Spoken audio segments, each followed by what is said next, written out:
All right, and welcome back to our Batesville High School Skill Development Series as we begin to switch from our behavioral styles and a study of that to communication styles.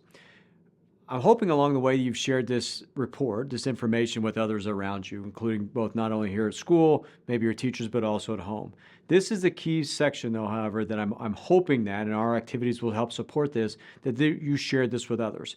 Typically, we say that communication can always be improved. There's a sense of truth to that. But what specifically can be improved oftentimes is who we're communicating with, their preferences, and then how they also want to avoid being communicated with.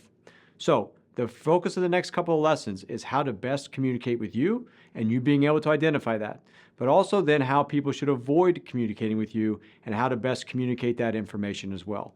All of that is tied to the DISC assessment and the four categories of observable behavior that you see here, the D, the I, the S, and the C. So let's dive in. Our mission here remains the same, to become the world's greatest expert on yourself.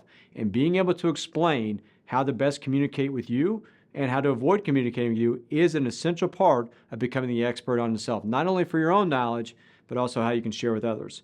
It's also part of the opportunities and processes and experiences leading towards to being a desirable applicant. The people that succeed most in organizations or in any type of group settings are those that communicate the best. Again, this leads to our overall objective. Again, as we work towards the proper responses, and these are some key components and how you can communicate the value of the organization that you bring, is being able to answer with confidence the first question asked in every interview. Tell us a little bit about your strengths and your weaknesses. Communication can be a strength for everyone, provided that we provide some very clear expectations. Today's objective is very simple. By the end, you'll be able to say this to anybody that you come in contact with. Here's how you best communicate with me. We use our knowledge of the natural and adapted styles to look at how to best communicate with you and how you can best communicate with others who have different behavioral styles than yourself. We go back to the disc wheel. We're looking at, again, left, right, top, bottom.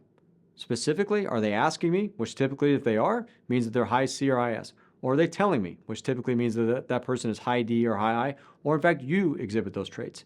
We go top, bottom. Oftentimes they're guarded or more task-oriented if they're a top, or more open or people-oriented if they're a high I or high S. We use this strategy, left, right, top, bottom, and looking to identify not only our own strengths that we can apply to our communication style, but also the behavioral styles that we have of others that we may be communicating with, so that we best understand how to best get our message across to others. So let's look at typical communication preferences for those that are high D. And again, we go back to our descriptive words that we've used to describe Ds, the high Ds over time. They're assertive, independent, decisive, they like control, and they want variety. Whenever we're communicating with high Ds, or if you're a high D yourself, ask yourself, is this how you prefer to be communicated with? If you want people to be clear, specific, brief, and to the point. When we are engaging with high Ds, we have to get to the point to get their attention because, again, they're moving on. They want to be decisive and they want to move on to different activities. We also want to stick to business. The high Ds typically are there for they're very task-oriented and they want to get stuff done. The communication preference styles that they have is get to the point, stick to business, let's go. The last part of it is be prepared well in advance. They don't want to continue to work their way towards the objective. Oftentimes you can provide them a high Ds ahead of time. Being a high D myself, at times I like the information ahead of time so that I can look for it, so that I can prepare and look at the organization of it. If you're communicating with a high D, or if you're a high D and somebody's communicating with you and they're all over the place, that's oftentimes a barrier to effective communication. We're going to use these strategies here to leverage oftentimes our strengths that we look at as defined behavioral styles. How do we can best communicate with Ds, or how we want to be communicated with? Now we start with the typical communication preferences of the high I. We go back to our descriptive words: persuasive, they like interaction, social and friendly, and they want approval and less structure, not only in their styles, but also in their communication preferences. Oftentimes, high Is want to start with the warm and friendly environment. The first couple of minutes of any action with a high I is to develop a relationship with you so that that can guide the rest of the conversation. They don't want to deal with a lot of details. They want things put in writing. The details start to derail conversations and will take the conversation all over the place. They want to have the relationship there so they can talk through things, but the details start to take things off track or maybe even take the conversation in a completely different direction. The third part is they want to ask feeling questions. How do you feel?